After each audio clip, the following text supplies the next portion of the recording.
আকাশবাণী গুৱাহাটী সন্ধিয়াৰ আঞ্চলিক বাতৰি পঢ়িছো অৰুণিমা গোস্বামীয়ে আৰু মোৰ সৈতে আছে ৰূপজ্যোতি বৰুৱা। এতিয়া প্ৰধান বাতৰিসমূহ হ'ল লোকসভা নিৰ্বাচনৰ চতুৰ্থ পৰ্যায়ৰ প্ৰচাৰ অভিযানৰ আজি সামৰণি। এই পৰ্যায়ত সোমবাৰে দেশৰ 10খন ৰাজ্য আৰু কেন্দ্ৰীয় শাসিত অঞ্চলৰ ৯৪টা লোকসভা সমষ্টিত ভোটগ্ৰহণ।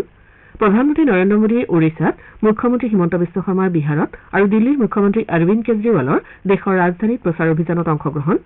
আজি বিশ্ব পৰিভ্ৰমী পক্ষী দিৱস। ৰাজ্যজুৰি পৰিভ্ৰমী পক্ষী সংৰক্ষণ কাৰ্যসূচী ৰূপায়ণ।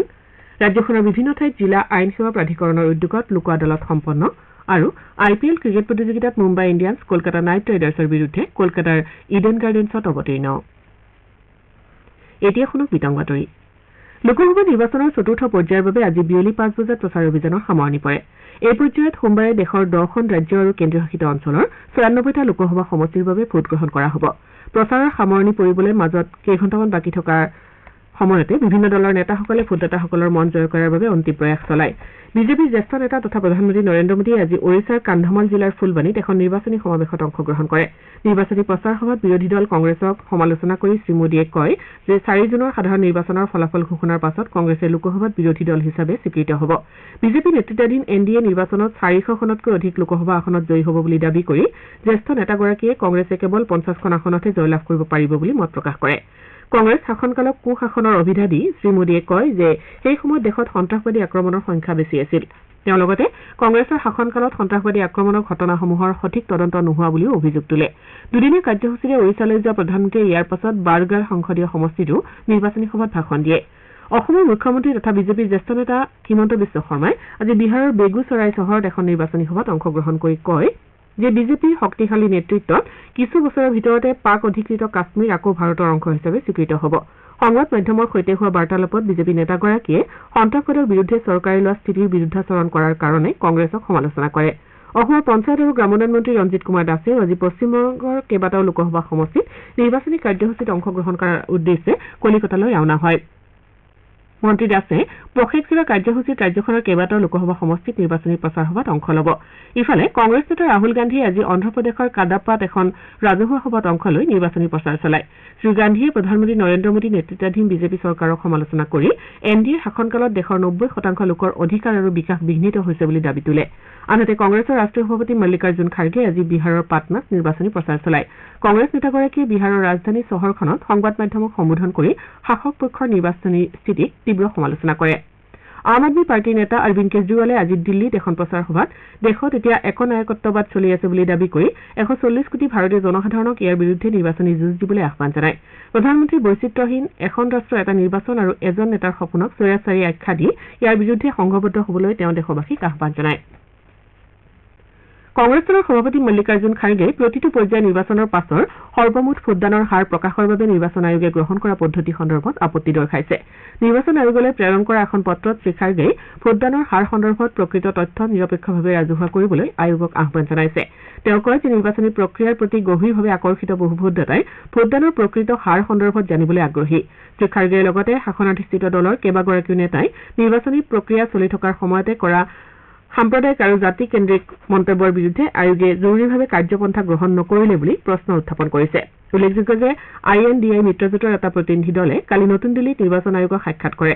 বৈঠকৰ অন্তত কংগ্ৰেছ নেতা অভিষেক মানু সিংভিয়ে কয় যে প্ৰধানমন্ত্ৰী আৰু গৃহমন্ত্ৰীৰ বিৰুদ্ধে ১৫০০ৰো অধিক আপত্তি উঠিছে যদিও কোনো ব্যৱস্থাই গ্ৰহণ কৰা হোৱা নাই। কংগ্ৰেছ নেতাগৰাকীয়ে লগতে ভোটদানৰ হাৰ সম্পৰ্কীয় তথ্য প্ৰকাশ কৰাৰ ক্ষেত্ৰত হোৱা বিলম্বক লৈও আপত্তি দৰ্শাইছে। তেওঁ কয় যে তথ্য সময়মতে প্ৰকাশ কৰিলে কোনো সন্দেহৰ অৱকাশ নাথাকে। তেওঁ আয়োগক শীঘ্ৰেই ভোটদানৰ হাৰ সম্পৰ্কীয় তথ্য প্ৰকাশ কৰিবলৈ আহ্বান জনাইছে।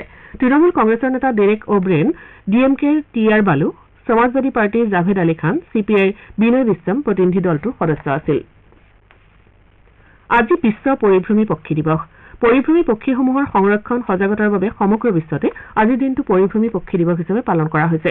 এই উপলক্ষে মাজুলীত আৰ্যভট্ট বিজ্ঞান কেন্দ্ৰ, উজনি মাজুলী আৰু মাজুলী বন বিভাগৰ সহযোগত ৰতনপুৰ উচ্চতৰ মাধ্যমিক বিদ্যালয়ৰ বাকৰিত বিশেষ কাৰ্যসূচীৰ আয়োজন কৰা হয়। চৰাইচুং পক্ষী অধ্যয়ন আৰু গৱেষণা কেন্দ্ৰৰ উদ্যোগত আয়োজিত এই অনুষ্ঠানত চৰাইচুং জলাহ অঞ্চলৰ ভৱিষ্যৎ আৰু মাজুলী পক্ষী পৰ্যটনৰ সম্ভাৱনাৰ বিষয়ে আলোচনা কৰা হয়। গুৱাহাটীতো ৰাজ্যিক পক্ষী সুৰক্ষা পৰিষদৰ উদ্যোগত বিশ্ব পৰিভ্ৰমী পক্ষী দিৱস উদযাপন কৰা হয়। চানমাৰী পেঞ্চনাৰ ভৱনত পতাকা উত্তোলনেৰে দিৱসৰ কাৰ্যসূচী শুভাৰম্ভ কৰা হয়।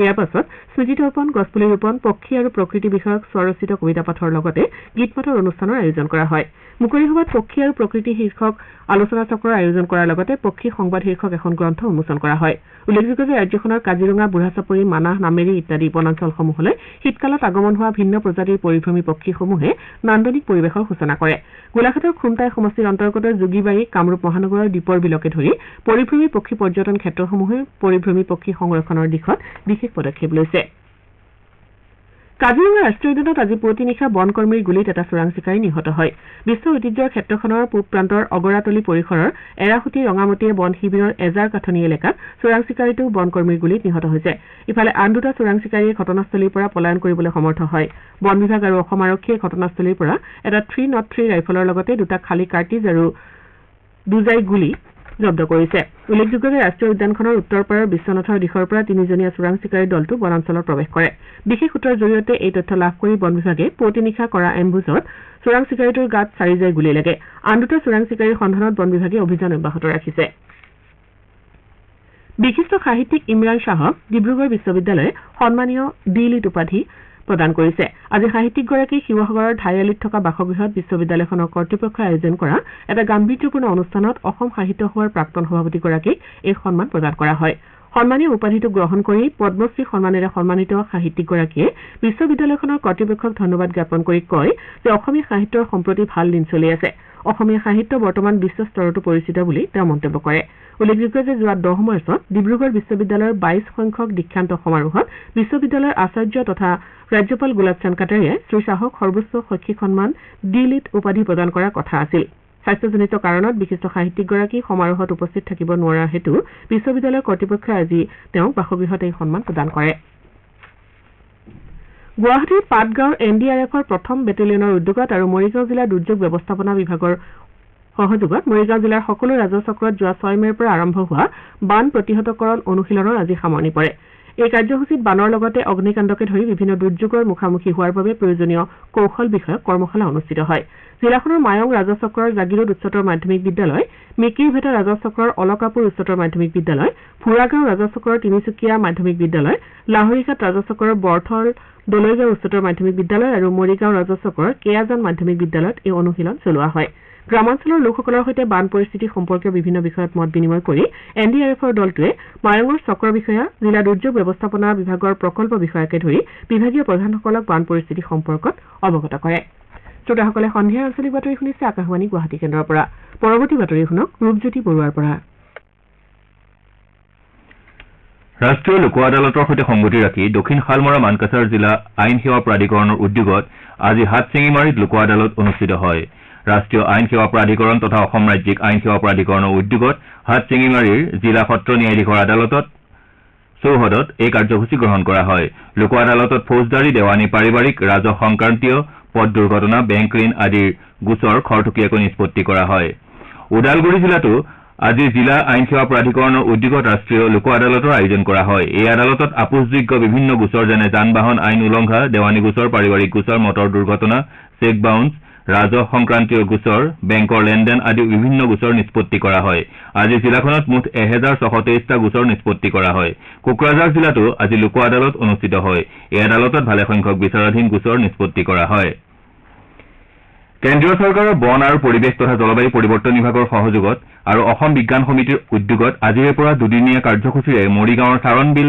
জলক্ৰীড়া প্ৰকল্পস্থলীত প্ৰকৃতি সজাগতা শিবিৰ মুকলি কৰা হৈছে জিলাখনৰ বিভিন্ন বিদ্যালয়ৰ শতাধিক ইকো ক্লাবৰ 2 শতাধিক ছাত্ৰ ছাত্ৰীয়ে এই শিবিৰত অংশ লৈছে জিলাখনৰ আয়ুক্ত দেৱাশীষ শৰ্মাই এই শিবিৰ মুকলি কৰি বন ধ্বংসৰ দৰে কামৰ বিৰুদ্ধে সজাগতা সৃষ্টি কৰিবলৈ আহ্বান জনায় এই অনুষ্ঠানত মৰিগাঁও মহাবিদ্যালয়ৰ ভূগোল বিভাগৰ অধ্যাপক ডক্টৰ হেমন্ত কুমাৰ নাথ আৰু অসম বিজ্ঞান সমিতিৰ উপসভাপতি নিৰুদ বৰাকে ধৰি ভালেসংখ্যক বিশিষ্ট ব্যক্তি উপস্থিত থাকে ৰাজ্যৰ বিভিন্ন প্ৰান্তত আৰক্ষীয়ে মাদক দ্ৰব্যৰ বিৰুদ্ধে অভিযান অব্যাহত ৰাখিছে ধুবুৰীৰ বিলাসীপাৰাৰ বৰবৰুৱাজাৰ গাঁও আৰক্ষীয়ে যোৱা নিশা অভিযান চলাই 3টা মাদক দ্ৰব্যৰ সৰবৰাহকাৰীক আটক কৰে উল্লেখযোগ্য যে কিছুদিন আগেয়ে অঞ্চলটোত আৰক্ষীয়ে কেইবাজনো মাদক দ্ৰব্য সৰবৰাহকাৰীক গ্ৰেপ্তাৰ কৰিছিল ইপিনে নগাঁৱৰ উপহিহাট আৰক্ষীয়ে চলোৱা 2টা সুকীয়া অভিযানত 2জন মাদক দ্ৰব্য সৰবৰাহকাৰীক আটক কৰা হৈছে ৰূপহিহাটৰ কচুগাঁও আৰু তামুলীটোপত যোৱা নিশা চলোৱা অভিযানত আৰক্ষীয়ে লোক দুজনক আটক কৰে।